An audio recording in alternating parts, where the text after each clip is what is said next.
Assalamualaikum warahmatullahi wabarakatuh. Kami di sini akan memaparkan materi tentang fitoterapi bronkitis. Kami dari kelompok 6 yang beranggotakan Muhammad Harwin Akbar Fateha, Putri Gita Ayusa Fitri, Yuni Dwi Pujini Ngasih, Asya Lafia, Sinta Nurcahyani Laili, dan Novita Fatma Purnama. Kami di sini akan membahas tentang definisi, klasifikasi, patofisiologi, algoritma terapi dan mekanisme kerja obat, fitoterapi obat, struktur kimia obat, hasil studi in vivo dan in vitro, contoh obat, dan kesimpulan. Yang pertama yaitu definisi bronkitis. Bronkitis adalah kondisi peradangan darah pada daerah bronkial. Peradangan tidak meluas sampai alveoli. Bronkitis adalah suatu peradangan pada bronkus, bronkiolus, dan trakea atau saluran udara paru-paru. Adanya batuk produktif yang berlangsung 3 bulan dalam 1 tahun selama 2 tahun berturut-turut. Bronkitis bersifat akut dan kronis, bisa terjadi pada semua usia. Pada bronkitis akut disebabkan oleh infeksi virus, dan pada bronkitis kronis sebagian besar disebabkan oleh bakteri. Bronkitis diklasifikasikan sebagai akut dan kronik. Untuk penjelasannya sebagai berikut, yaitu bronkitis akut. Bronkitis akut adalah serangan bronkitis dengan perjalanan penyakit yang singkat, beberapa hari hingga beberapa minggu. Rata-rata 10-14 hari. Bronkitis akut pada umumnya ringan, sangat mengganggu jika disertai sesak. Sesak dada, terasa berat, batuk berkepanjangan disebabkan oleh musim dingin, yaitu hujan. Kehadiran polutan yang mengiritasi seperti virus influenza dan coronavirus, parainfluenza dan respiratory syncytial virus infeksi dan ditandai dengan demam terutama saat batuk. Selanjutnya yaitu bronkitis kronis. Bronkitis kronik yaitu kelainan saluran nafas ditandai oleh batuk kronik berdahak minimal 3 bulan dalam setahun sekurang-kurangnya 2 tahun berturut-turut. Tidak disebabkan penyakit lain, sekresi yang menumpuk dalam bronkolus mengganggu pernafasan yang efektif. Merokok, paparan polusi, penyebab utama bronkitis kronis. Bronkitis kronis rentan kekambuhan infeksi saluran pernapasan bawah. Kisaran infeksi virus, bakteri, dan mikroba menyebabkan episode bronkitis kronis. Patofisiologi. Asam mengiritasi jalan mengakibatkan hipersekresi lendir karena iritasi yang konstan. Kelenjar yang mensekresi lendir, sel-sel Goldberg, meningkatkan jumlah fungsi sila menurun lebih banyak lendir yang dihasilkan akibat bronkiolus menjadi menyempit dan tersumbat. Alveoli berdekatan dengan bronkiolus dapat terjadi rusak dan membentuk fibrosis. Akibatnya, perubahan fungsi makrofag yaitu alveolar, yang penting menghancurkan partikel asing termasuk bakteri. Pasien yang rentan terhadap infeksi pernapasan penyempitan bronkial lebih lanjut terjadi sebagai akibat perubahan fibrotik yang terjadi dalam jalan nafas. Algoritma terapi bronkitis kronis. Bronkitis kronis salah satu bentuk PPOK dengan adanya batuk kronis selama 3 bulan dalam setiap 2 tahun berturut-turut. Untuk gejala saat ini, evaluasi jumlah gejala yang ada, peningkatan batuk, perubahan volume atau karakter dahak, peningkatan dispnea dari awal. Ringan sama dengan satu gejala ada, diberikan antibiotik tidak dianjurkan, pertimbangkan penggunaan kortikosteroid dan atau penyesuaian agonis beta jangka pendek dan gen antikolinergik jangka pendek. Gejala saat ini langsung ke sedang hingga parah sama dengan 22 gejala. Pada semua pasien dengan eksaserbasi sedang sampai berat, pertimbangkan penggunaan kortikosteroid dan atau penyesuaian jangka pendek beta agonis dan gen antikolinergik jangka pendek. Untuk PPOK tanpa komplikasi, usia 65 tahun, FEV lebih dari 50% diprediksi, akselerasi per 3 tahun, tidak ada penyakit jantung. Untuk PPOK yang rumit, usia lebih dari 65 tahun, FEV kurang dari 50% diprediksi, 23 eksaserbasi per tahun, penyakit jantung, penggunaan oksigen tambahan, penggunaan kortikosteroid sistematik kronis. Untuk yang PPOK tanpa komplikasi, langsung ke pengobatan antibiotik dengan menggunakan azitromisin, cefalosporin, doxycycline, atau TMP sulfat, bactrim atau Sepra. Untuk yang PPOK rumit, evaluasi resiko Pseudomonas dengan rawat inap selama 22 hari sebelumnya, 24 program antibiotik dalam 1 tahun terakhir, PPOK berat, infeksi Pseudomonas sebelumnya, penggunaan glukokortikoid sistemik. Resiko Pseudomonas tidak terbukti menggunakan levofloxacin, moxifloxacin, amoxicillin, clavulanat. Untuk resiko Pseudomonas resisten menggunakan levofloxacin, ciprofloxacin plus amoxicillin, clavulanat. Untuk slide selanjutnya, bronkitis akut, pasien dewasa dengan batuk, tanda atau gejala konsisten bronkitis akut yang berlangsung lebih dari 5 hari dan kurang dari 3 minggu. Dibagi menjadi 2, batuk bukan paroksimal dan atau muntah pasca tusif, dan batuk paroksimal dan atau muntah pasca tusif. Untuk batuk bukan paroksismal dan atau muntah pasca tusif, evaluasi jika pasien memiliki riwayat untuk penyakit penyerta seperti penyakit paru yang mendasar, gagal jantung kongestif, dan imunokompromi. Untuk batuk paroksismal dan atau muntah pasca tusif, pertimbangkan evaluasi dan pengobatan untuk pertusis.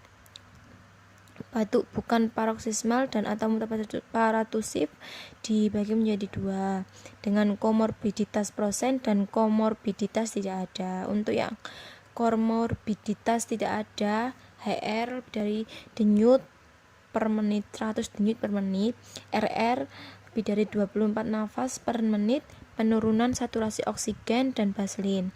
Untuk yang CO morbiditas prosen, jika ada PPOK, lihat pedoman riwayat eksaserbasi dewasa bronkitis kronik.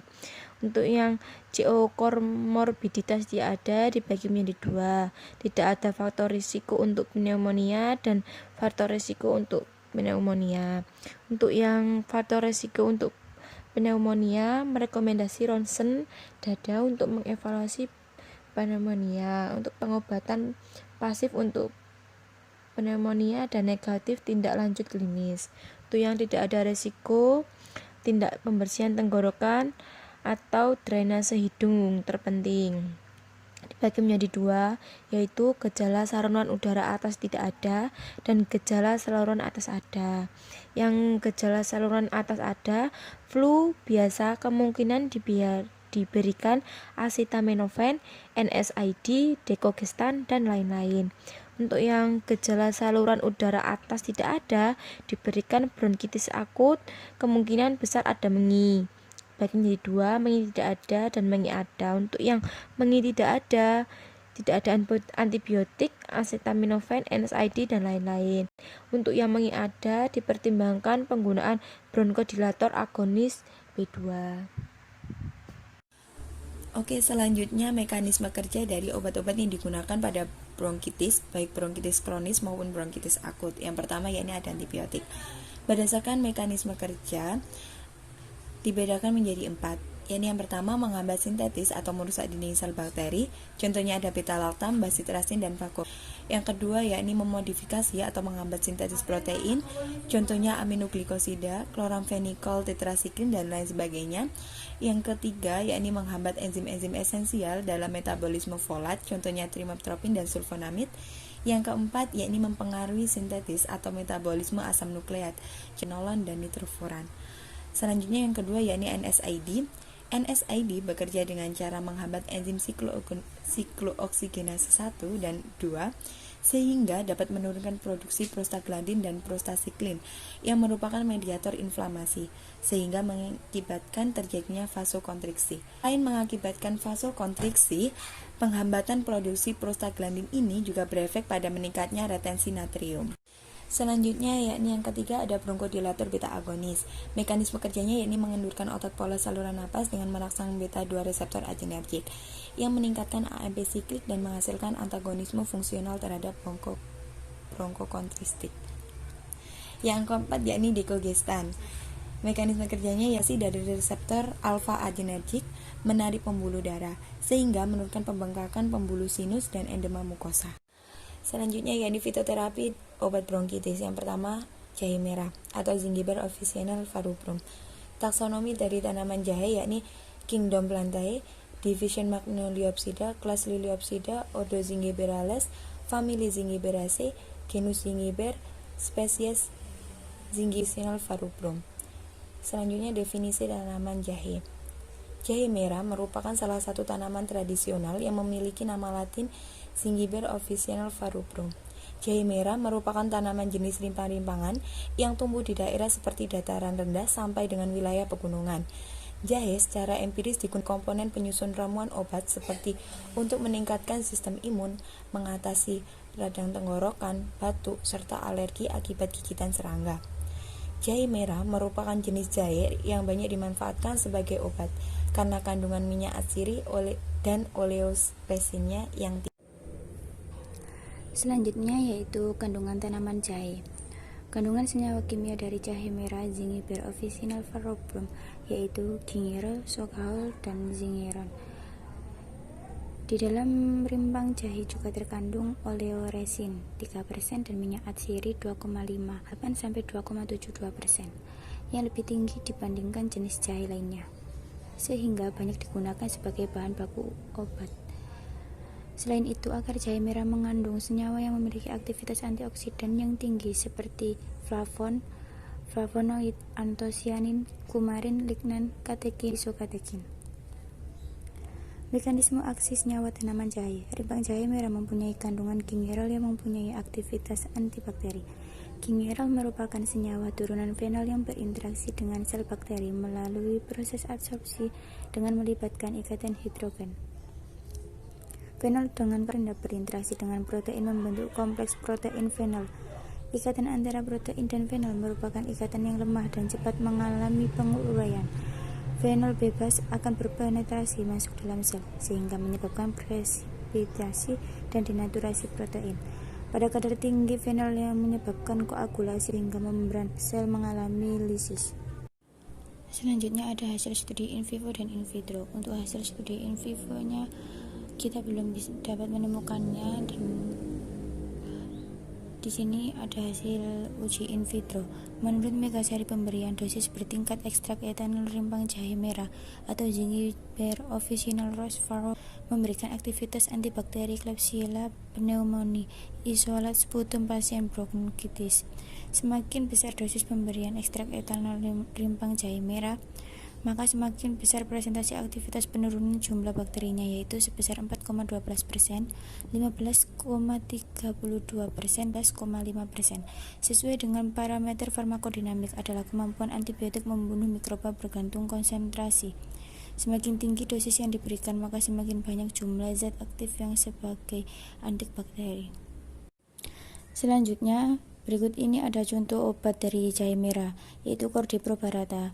Cordyceps barata merupakan obat herbal yang diformulasikan khusus untuk mengobati segala infeksi paru-paru atau penyakit paru-paru, baik itu basah dan jenis kering. Obat herbal paru-paru Cordyceps barata mampu membantu mengeluarkan dahak di paru-paru sehingga membuat napas lebih panjang dan lega.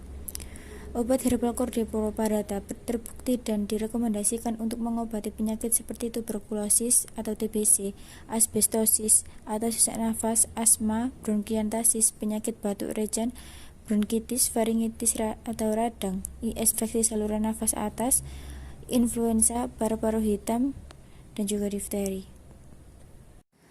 Selanjutnya ada fitoterapi obat bronkitis yang kedua, yaitu Echinacea. Klasifikasi tanaman Echinacea: Kingdom Plantae, Division Tracheobita, kelas Magnoliopsida, Ordo Asterales, famili Asteraceae, genus Echinacea, spesies Echinacea purpura. Selanjutnya yaitu divisi tanaman Echinacea. Echinacea merupakan tanaman herbal suku Indian yang dikenal sejak tahun 1600 Masehi. Tanaman ini digunakan untuk berbagai macam terapi. Salah satu kegunaan Echinacea adalah merangsang fagositosis sel granulosit termasuk makrofag. Tanaman herbal ini bersifat imunomodulator yang dapat merangsang dan menyeimbangkan sistem imunologi tubuh dalam mengatasi proses peradangan atau infeksi. Kandungan tanaman esinase isobutilamida merangsang fagositasi sel granulosit, menghambat enzim siklogenase dan lipogenase menjadi antiinflamasi. Sikorik asid merangsang fagositosis sel granulosis. Polisakarida yaitu menginduksi makrofag untuk mensekresi interleukin 1, interleukin 6, dan interleukin 10. Menginduksi produksi IVA dan B, merangsang fagositosis sel granulosis termasuk makrofag, meningkatkan aktivitas sel NK. Mekanisme aksi tanaman esinase, kandungan senyawa flavonoid dan sinorik asid yang terdapat pada esinase dapat meningkatkan proliferasi dan diverasi limfosit T, sel B, sel NK, serta menunjukkan kemampuan dalam memberikan imunostimulan pada manusia dan hewan, meningkatkan produksi sel interferon dan aktivitas sel NK. Beberapa penelitian secara in vitro dan in vivo menunjukkan esinase dapat meningkatkan aktivitas imunologi dengan cara meningkatkan pelepasan TNF, IL-1, dan IVN beta 2 sehingga dapat meningkatkan kadar interferon, proses fagositosis, dan aktivitas limfosit. Secara in vitro, makrofag dengan sel NK yang telah diaktifasi esinase akan memproduksi sitokin. Hasil studi in vivo dan in vitro. In vivo yaitu pada studi klinik dengan kriteria laki-laki dan perempuan umur 18 dan 54 tahun yang penderita batuk dan kronis akut setelah diberikan ekstrak esinase menunjukkan adanya peningkatan kesehatan dengan pemberian dosis 30 ml diminum 3 kali sehari. Dari kepustakaan lain menyebutkan mekanisme kerja esinase melalui sistem imun non-spesifik dan merupakan hasil dari sel mediate matilofag dan granet leukosit, juga mediator lainnya yang dilepaskan oleh sistem imun seluler dikutip, dan 14 beberapa penelitian juga mendapatkan kemampuan esinase untuk merangsang fagositosis. Dikutip dari 10 dalam penelitian pada tikus secara in vitro dan in vivo, mendapatkan unsur arabinolaktan, sebuah polisakarida yang diisolasi, dan kultur purpurea menginduksi matalak untuk mensekresi IL-1, interferon B2, dan TNF. 10 penelitian lain mengungkapkan polisakarida hasil isolasi EPOR secara in vivo dan in vitro mempengaruhi sistem imun tikus yang mengalami imunosupresi dan tikus sehat.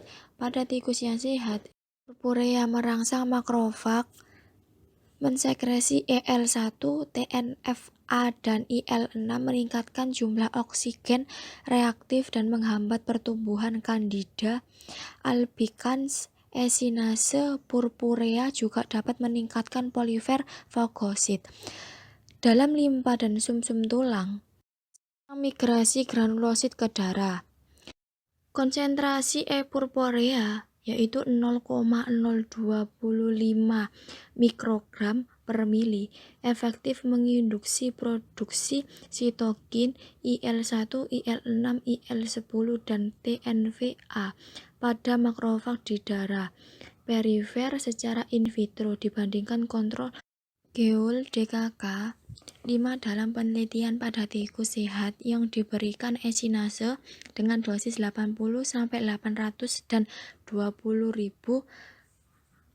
mikrogram per kilo selama masing-masing 4 hari, didapatkan peningkatan lungs makrofag tanpa terjadi toxicity. Lanjutan, contoh obat Echinacea adalah sejenis tanaman berbunga yang banyak tumbuh di Eropa dan Amerika Utara. Echinacea sendiri terdiri dari beberapa jenis, namun spesies Echinacea agorapheria cenderung lebih cocok dimanfaatkan oleh manusia ketimbang jenis lainnya. Hampir seluruh bagian tanaman Echinacea bisa digunakan sebagai obat herbal, baik bagian bunga, daun, akar hingga akarnya. Umumnya Echinacea dimanfaatkan bentuk teh, namun ramuan bunga ini juga bisa dikonsumsi dalam bentuk herbal, kering, atau suplemen.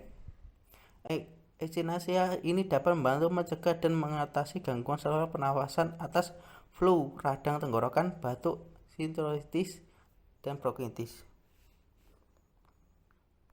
Slide berikutnya akan disampaikan dengan teman saya, Putri Gita Aisyah Fitri. Jadi kesimpulannya yaitu rimpang jahe merah mempunyai kandungan gingerol yang mempunyai aktivitas antibakteri.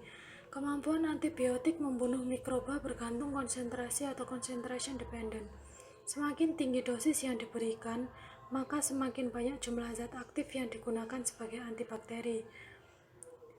Penggunaan jahe sebaiknya dihindari pada ibu hamil yang mendekati waktu kelahiran atau ibu hamil dengan riwayat keguguran sebelumnya, perdarahan, atau kelainan pembekuan darah.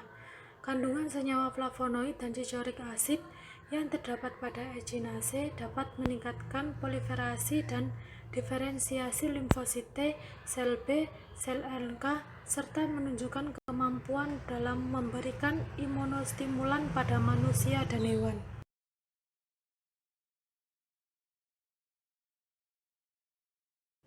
Demikian yang dapat kami sampaikan. Terima kasih. Wassalamualaikum warahmatullahi wabarakatuh.